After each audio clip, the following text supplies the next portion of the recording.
Welcome to Influential Entrepreneurs, bringing you interviews with elite business leaders and experts, sharing tips and strategies for elevating your business to the next level. Here's your host, Mike Saunders.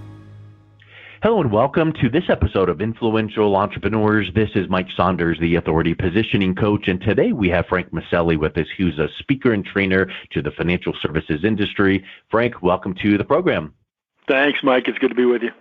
Well, in the financial services industry, you need no introduction. We know that you've got quite the reputation, but bring us up to speed on your entrepreneurial journey. What got you into this field, and then what made you think, let me focus on the financial services industry? How does that look like for you?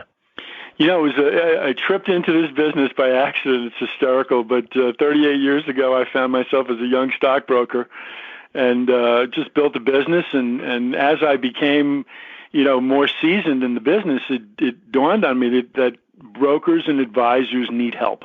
Yeah.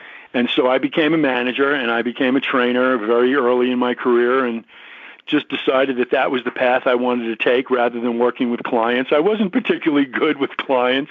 I wasn't the best investment advisor, but I was really good with advisors. I was really good at helping advisors, and I have a very deep passion for that.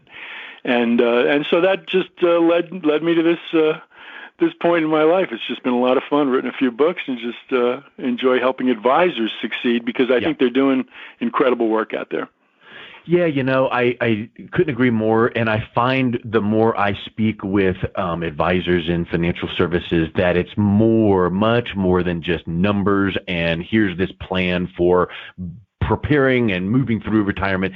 It almost becomes like you become a life coach, right? You become like, okay, Mr. and Ms. Johnson, let's talk about the word retirement. It's not just kicking back and playing golf and traveling all the time. What does it really look like to you? So I feel like that becomes something that when you are working with your advisors, you're teaching them and training them to reach their clients on an emotional level.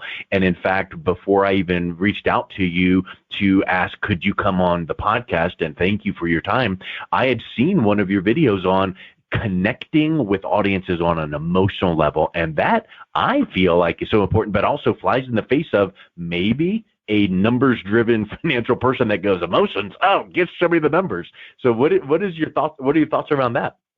Well, I think, the numbers are important, and it's critical for an advisor to understand the numbers, basically. But then very quickly, the best ones realize that the clients don't understand numbers. What they understand are emotions, and what they understand are their goals and the things that are important in their life. And that's all about emotion, and it's all about psychology.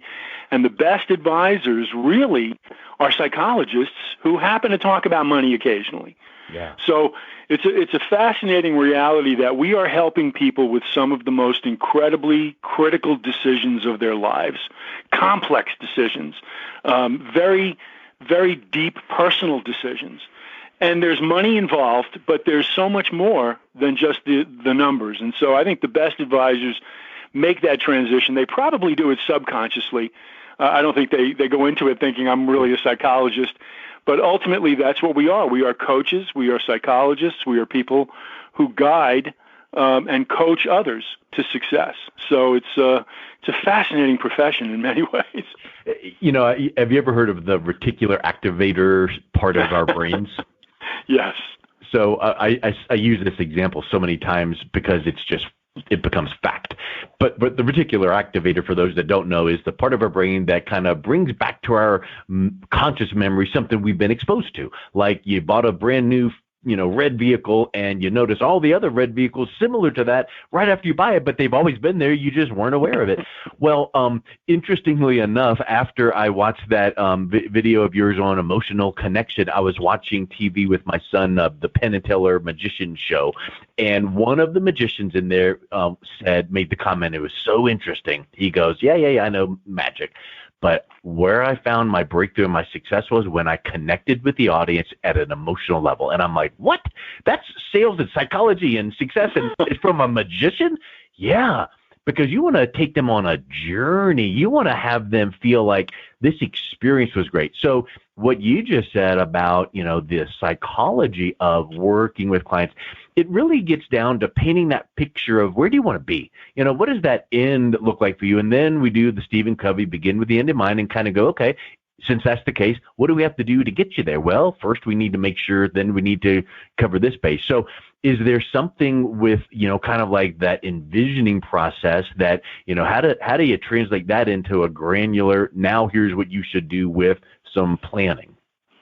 Well, it's a good question. And in the context of presenting, that's where I really tried to hone down these emotions and focus on what advisors need to deliver to an audience, and whether that's one-on-one, because a one-on-one or a one-on-two I call those mini seminars. They really are the same kind of a construct in a way. But the 9 critical emotions that we've identified are the ones that if you hit them, if you're a presenter in any context and you hit these 9 emotions, something magical happens. and it's hard to even quantify it, but it's just a subliminal thing.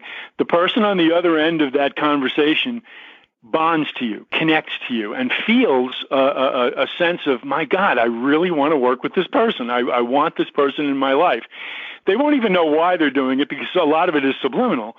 But those 9 critical emotions are essential for success in any communication modality, particularly a live presentation or a virtual presentation of any kind, which is what everybody seems to be doing these days. So they really do work. And, I think that what you say there about, virtual, everyone seems to be doing that.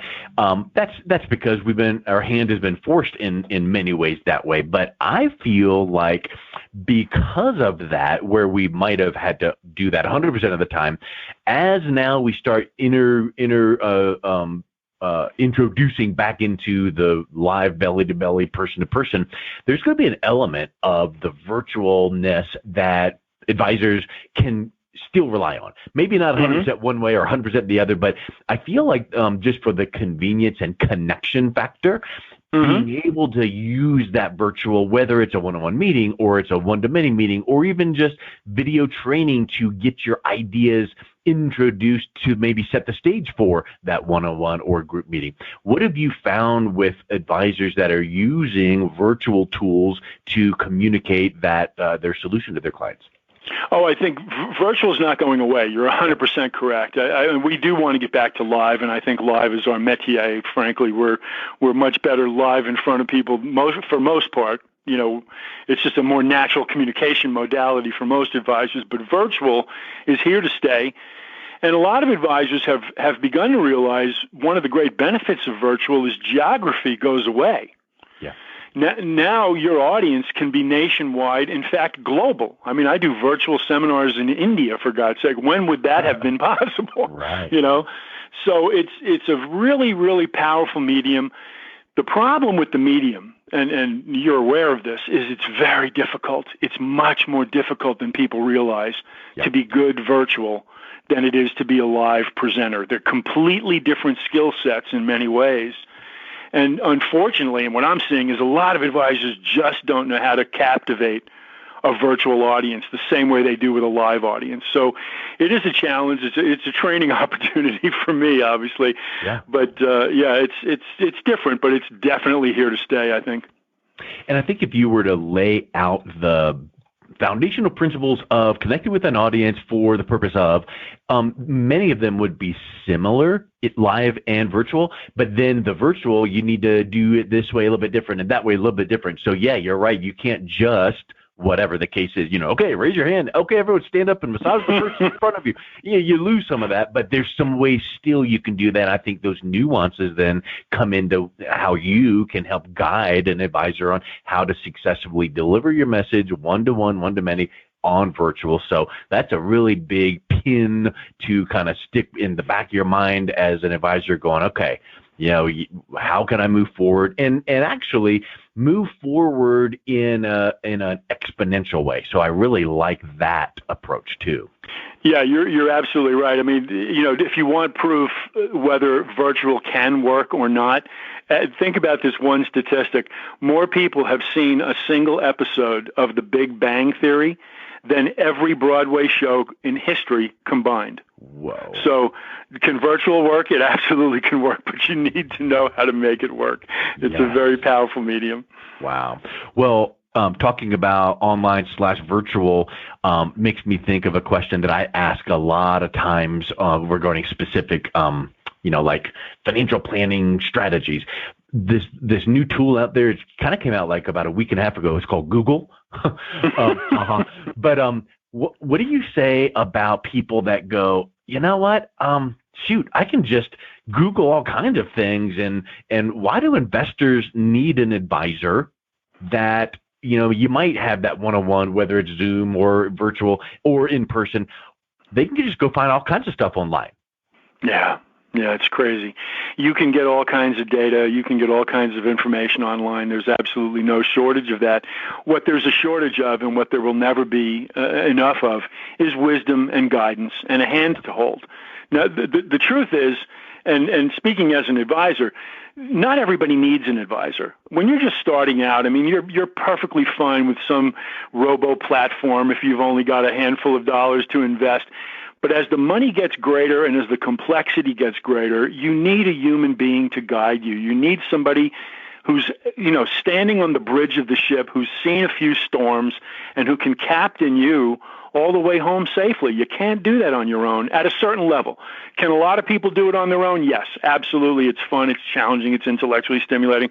But when you get to a certain complexity level and a certain dollar level, boy, you do need a captain on the bridge of the ship, and that's what an advisor does. Yeah, and it's even things like they're just not going to catch things that even an online, take this assessment and find the perfect whatever. A human is going to be thinking, well, hey, you know what, Frank, you mentioned that your grandson is doing this, and here's something to think about. And a computer software algorithm is never in a million years, in my opinion, going to figure that out, know that, read between the lines. So that relationship is key. That guide is key. Having someone you can trust, that is so, so important. So I think that's a great point that you bring up. So with your many, many years in the industry, 40 plus, what do you see as recent changes, and what do you see kind of looking over the fence going forward in the financial services industry? Well, there's a couple of major shifts happening right now. Certainly the next generation of advisors is coming aboard. I mean, the average age of advisors is north of 60 right now, and that's definitely changing. We're seeing a lot of younger folks come in. They have different expectations. They did not grow up in the business when it was a sales business, which is when I started. It was very much a Glenn Gary, Glenn Ross kind of a sales mentality. Those days are gone. Much cleaner, much more professional, much more polished and consultational. But we're also seeing a gigantic shift. The biggest shift when you fly up to 40,000 feet, in my opinion, is a shift from men to women. Women clients and women advisors. This is the golden age of the female financial professional. And, they've been great for a long time, but there haven't been that many of them. I think the future of the business is very much about women. And men need to learn how to work with women, and it's a challenge. It really is. Women investors are inheriting all the money. They love to work with women. And it's not that men can't work with women. Obviously, certainly male advisors have female clients, but there are certain skills that you need that just don't come naturally, and you need to train on a few of those things. So it's kind of like the old book from the 80s or whenever, men are from Venus, Mars, and from Mars or whatever. So I mean, there is that little difference, and yeah, like you said, it's not like you can't have that men work with women, women work with men, but maybe there just needs to be like a little bit of crossover training. Like I'm sure that you can go 4.5 hours on talking about how the emotional connection of one gender over the other, and so I mean, there's just those things that we can pick up. Similar to this, I remember, was the speaker's name Kerry Johnson way back in the day, that was a former tennis pro, and then he started teaching sales psychology. I remember him writing this book and talking about aping, or talking about following the flow of a conversation, with being able to have a person that speaks really, really fast, and maybe they are working with a prospect or a client in West Virginia that speaks really, really slow. Well, maybe you need to slow down that cadence just a little bit. Pacing and mirroring. There's a little of NLP in there. Yeah, Neuro Linguistics, sure. But you need to be careful with that, because if you come off too much, then it's going to be disingenuous, and it's like, oh, come on, just, in my opinion, I say this so many times, real is rare. Just be a human. Just talk to people. Just, hey, not this, cold and brash, but, what do you need? Here's what I do. Let's see if there's a fit. But, just kind of converse. Just be authentic and just find out how you can best serve that person and create that relationship. So I think that is so key. So yeah, great point, Frank. So if someone is listening to this and goes, you know what, let me tap into some of that sage advice from Frank Maselli, what's the best way that they can reach out and connect with you? Very easily. My email is frank@maselligroup.com. That's my website, maselligroup.com. I've got a lot of great stuff on there that you can download for free. It's really great. And call me anytime. I mean, I'm here to help advisors. This is why they put me on the planet. So I've got a mission in life. It's a lot of fun. Well, Frank, thanks a million for coming on. It was a true pleasure talking with you. Thank you. It's really great, and great job with the podcast. You've got a super lineup. It's an unbelievable repertoire of stuff you've delivered. So congratulations. Thanks, my friend. You've been listening to Influential Entrepreneurs with Mike Saunders. To learn more about the resources mentioned on today's show or listen to past episodes, visit www.influentialentrepreneurssradio.com.